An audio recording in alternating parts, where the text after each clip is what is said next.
हरे कृष्णा। शिला Prabhupada book reading में आप सभी का स्वागत है। आप देख रहे हैं श्रवणम कीर्तनम। मैं हूं अंकुर और आज हम पढ़ने वाले हैं श्रीमद् भगवद गीता यथारूप का तीसरे अध्याय का 42वां और 43वां श्लोक। और आज हम अपना तीसरा अध्याय खत्म करेंगे। तो चलिए शुरू करते हैं। Hare Krishna, Hare Krishna, Krishna Krishna, Hare Hare. 42वां श्लोक। इंद्रियाणि पराण्याहुर इंद्रियेभ्य परम मनः मनसस्तु परा बुद्धिर यो बुद्धि परतस्तु सह। अर्थात कर्मेंद्रिय जड़ पदार्थ की अपेक्षा श्रेष्ठ हैं, मन इंद्रियों से बढ़कर है, बुद्धि मन से भी उच्च है और वह यानी आत्मा बुद्धि से भी बढ़कर है। तात्पर्य, इंद्रिय काम के कार्यकलापों के विभिन्न द्वार हैं। काम का निवास शरीर में है, किंतु उसे इंद्रिय रूपी झरोखे प्राप्त हैं। अतः कुल मिलाकर इंद्रियां शरीर से श्रेष्ठ हैं। श्रेष्ठ चेतना या कृष्ण भावनामृत होने पर ये द्वार काम में नहीं आते। कृष्ण भावनामृत में आत्मा भगवान के साथ सीधा संबंध स्थापित करता है। अतः यहाँ पर वर्णित शारीरिक कार्यों की श्रेष्ठता परमात्मा में आकर समाप्त हो जाती है। शारीरिक कर्म का अर्थ है इंद्रियों के कार्य और इन इंद्रियों के अवरोध का अर्थ है सारे शारीरिक कर्मों का अवरोध।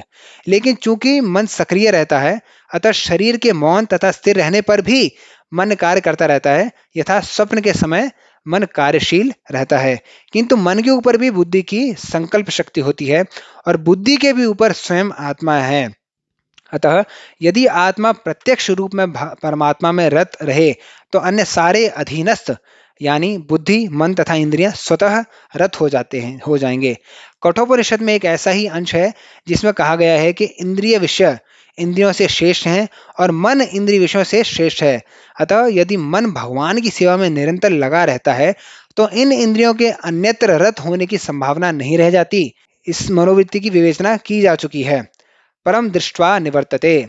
यदि मन भगवान की दिव्य सेवा में लगा रहे तो तुच्छ विषयों में उसके लग पाने की संभावना नहीं रह जाती। कठोपनिषद में आत्मा को महान कहा गया है।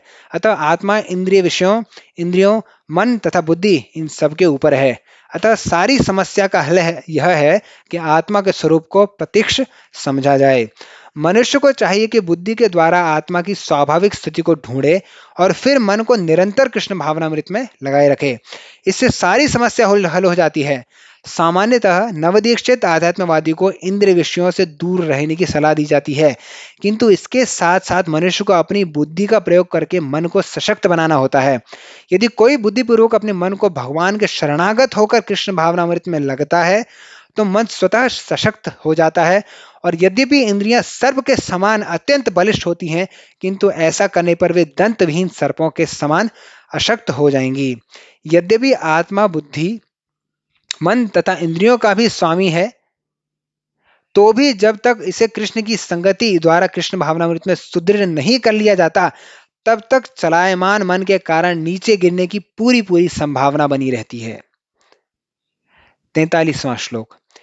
एवं बुद्धे परम बुद्ध्वा संस्तभ्यात्मानमात्मना जहि शत्रुं महाबाहो कामरूपम दुरासदम।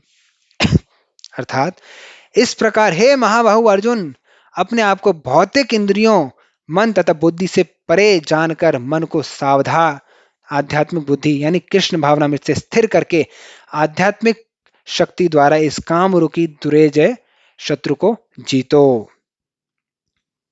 तात्पर्य, भगवत गीता का यह तृतीय अध्याय निष्कर्षतः मनुष्य को निर्देश देता है कि वह निर्विशेष शून्यवाद को चरम लक्ष्य न मानकर अपने आप को भगवान का शाश्वत सेवक समझते हुए कृष्ण भावनामृत में प्रवृत्त हो। भौतिक जीवन में मनुष्य काम तथा प्रवृत्ति पर प्रभुत्व पाने की इच्छा से प्रभावित होता है। प्रभुत्व तथा इंद्रिय तृप्ति की इच्छाएं बद्ध जीव की परम शत्रु हैं, किंतु कृष्ण भावनामृत की शक्ति से मनुष्य इंद्रियों, मन तथा बुद्धि पर नियंत्रण रख सकता है। इसके लिए मनुष्य को सहसा अपने नियत कर्मों को बंद करने की आवश्यकता नहीं है, अपितु धीरे धीरे कृष्ण भावनामृत विकसित करके भौतिक इंद्रियों तथा मन से प्रभावित हुए बिना अपने शुद्ध स्वरूप के प्रति लक्षित स्थिर बुद्धि से दिव्य स्थिति को प्राप्त हुआ जा सकता है। यही इस अध्याय का सारांश है।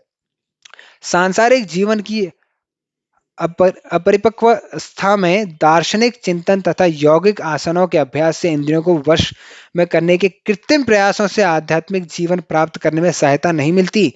उसे श्रेष्ठ बुद्धि द्वारा कृष्ण भावनामृत में प्रशिक्षित होना चाहिए।